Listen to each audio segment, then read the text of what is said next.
มีไข่2 ถ้วยนะเพราะว่าปริปรุงคือกันเนาะอันนี้ใส่แป้งนัวลงไปว่าคนหนึ่งเขาบอกมากินไข่สะอมเนาะเขาจะได้แบบทอดแบบโปใส่สะอมถ้วยหนึ่งอีกถ้วยหนึ่งเขาใส่สะอมเนาะแล้วก็ใส่รสดีเนาะแค่นี้พออีกถ้วยนี้สิใส่แต่น้ำปลาปรุงง่ายๆตัวนี้ถ้วยนี้ใส่น้ำปลาเพราะว่าเราสิไปกินกับน้ำพริกกะปินะคะเรียบร้อยเอาตัวหัวกระเทียมใส่เดี๋ยวจะใส่ทอดไข่ครั้งแรกนะ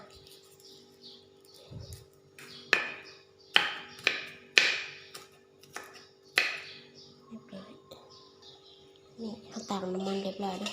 อันนี้เป็นน้ำมันหมูนะที่เราเจียวไว้หอมเวลาทอดไข่จะเอากระเทียมลงนี่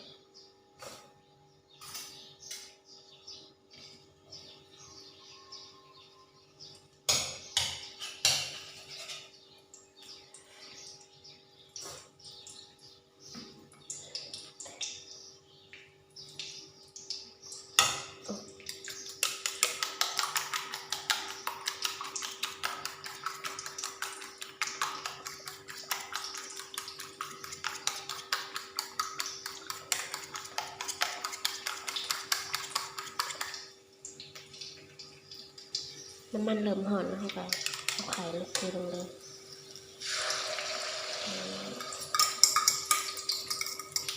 กระเทียมมันจะใส่ก่อนนะพอมันจะได้หอม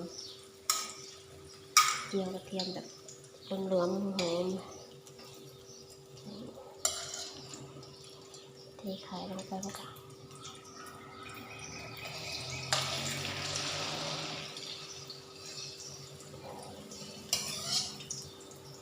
หอมเองกัน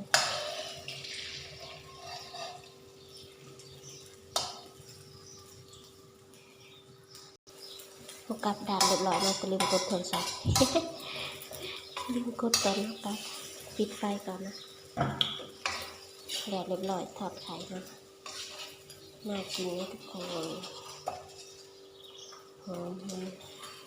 เอาสิทอดไข่สะอมนะบัดนี้เอาน้ำมันหมูลงไปถ้าบ่มีน้ำมันหมูกับน้ำมันถั่วไปนั่นแหละเปิดไฟ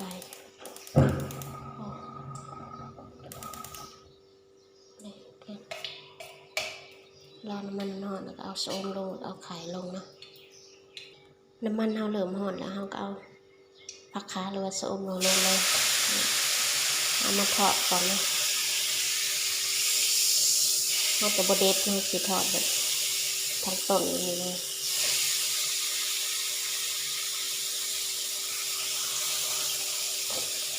จะทอดให้มันสุกก่อนแล้วค่อยเอาไข่ลง มันจะได้หอมๆแบบสุกทั่วถึงนะ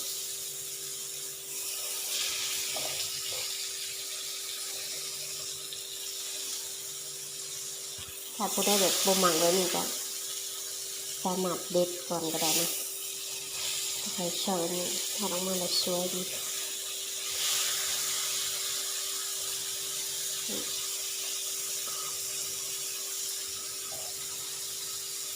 นี่ทำกับสิเทไข่ลงไปนี่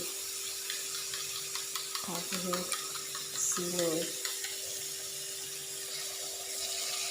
ใส่ลงไปในจานเลย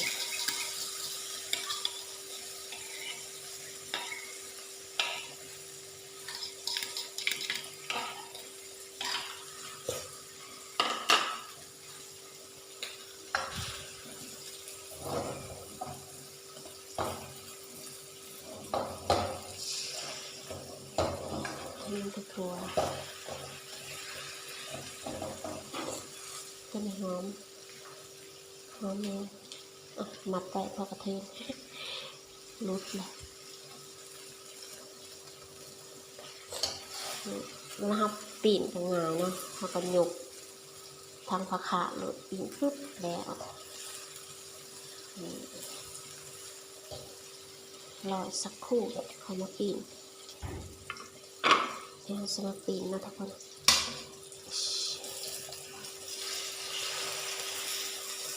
เพราะว่าให้มันเริ่มใหม่แล้ว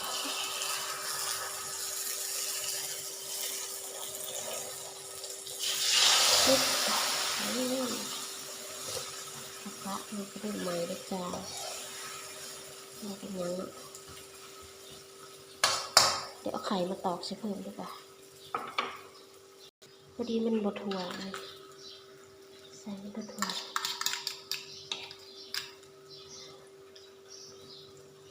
บดถั่วผักขานะใส่เพิ่มได้นะทุกคนจับกินตะกินเนี่ยงามเลย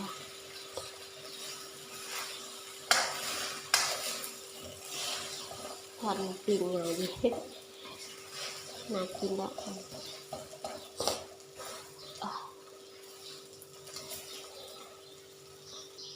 ถ้าผู้ได้หมักแบบกรอบๆต้องใส่น้ำมันหลายๆนะแต่เคย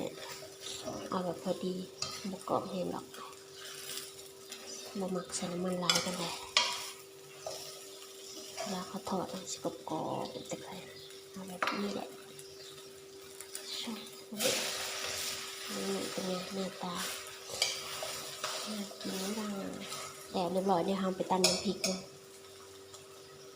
เดี๋ยวเรามาตำน้ำจิ้มไปหมดน้ำจิ้มน้ำพริกกะปินะอันนี้มันเป็นพริกขี้หนูลงไปแล้วก็กระเทียมแล้วก็รากผักชีใส่ลงไปเติมเกลือหน่อยหนึ่งนะเกลือโบแมนอันนี้รสดีใส่รสดีก็ได้พอเป็นยังนะเอากระตำเมื่อกี้ใส่ผิดนะใส่เป็นรสดีแทนแต่จริงๆกับปรุงใส่รสดีแล้วเนาะแล้วแต่สูตรใครสูตรมันนะกินนี้ใส่เกลือใส่ไปหน่อยหนึ่งตำมันแหลกนี่สิ่งที่ขาดไม่ได้ก็คือมะเขือพวงเนาะมะแขวงบานเทือนนะใส่ลงไปตำพอแตกๆพอนะไม่ได้ตำแหลก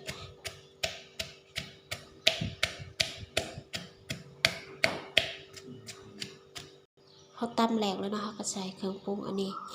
เป็นน้ำตาลนะน้ำตาลปี๊บใส่ไปเลยแต่หมักเด้อหมักสมหมักหวานแกตามใจน้ำปลาเขาสิใส่โบราณนะเพราะว่าเขาสิใส่กะปิเผ็ดมันเค็มอยู่แล้วเขาเลยใส่นิดเดียว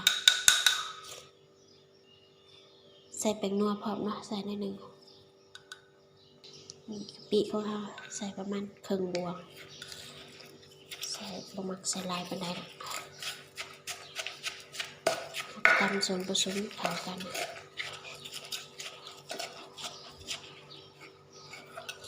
เราสามารถเติมน้ำอุ่นได้นะแต่น้ำต้มเราเนี่ยผักให้เย็นแล้วก็มาเติม พร้อมเด้อนี่น่ากินนะทุกคนสุดท้ายก็คือเติมน้ำมะนาวลงไปนะได้หมักสมกันใส่ละลายนะได้บ่หมักอะใส่นิดเดียวพอจะใส่ประมาณลูกหนึ่งพอก่อนว้าตำดังที่เอาน้ำหอมมาใส่ก็น้ำอุ่นน้ำหอมนี่ใส่น้ำอุ่นไปสักน้อยนะแล้วน้ำพริกกะปิลงมา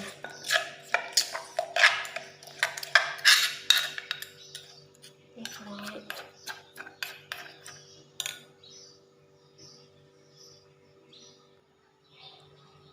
แล้วเรียบร้อยเนาะลวกผักเอาบริทายนะถ้าลวกเรียบร้อยผักเข้ามามีมะเขือพร้อม